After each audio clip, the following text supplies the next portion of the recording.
dengan pidana penjara selama 15 tahun. Ekspresi kebahagiaan Ibu Brigadir J saat Kuat Ma'ruf divonis 15 tahun penjara. Ibunda Brigadir Nofriansah Yosua Huta Barat alias Brigadir J, Rosti Simanjuntak, mengaku gembira lantaran Kuat Ma'ruf divonis 15 tahun penjara dalam kasus pembunuhan berencana terhadap anaknya. Rosti pun menyampaikan rasa terima kasih kepada majelis hakim hingga masyarakat Indonesia yang turut menyuarakan keadilan Yosua. Di hukuman 15 tahun yang diberikan hakim, kami telah mendapatkan kelegaan dan berterima kasih kepada Pak Hakim yang mulia.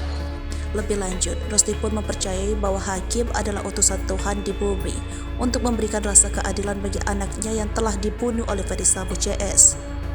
Diberitakan sebelumnya, Majelis Hakim Pengadilan Negeri Jakarta Selatan telah menjatuhkan vonis pidana terhadap terdakwa Kuat Ma'ruf atas perkara dugaan pembunuhan berencana Nofriansah Yosua Huta Barat alias Brigadir J. Dalam sidang putusan yang dibacakan pada Selasa 14 Februari 2023 itu, Kuat Ma'ruf divonis pidana penjara 15 tahun penjara. Hakim Wahyu mengatakan perbuatan Kuat Ma'ruf terbukti secara sah dan meyakinkan melakukan tindak pidana turut serta merampas nyawa seseorang dengan perencanaan terlebih dahulu.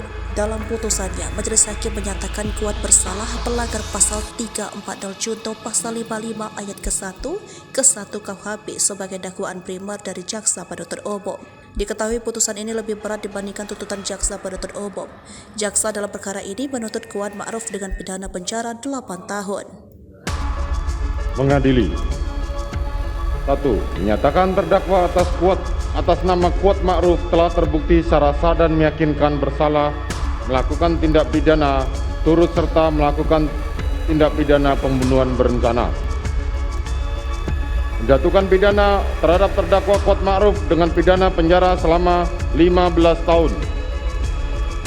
3. Menyatakan bahwa pidana tersebut akan dikurangi dengan lamanya terdakwa berada dalam tahanan. 4. Memerintahkan terdakwa tetap dalam tahanan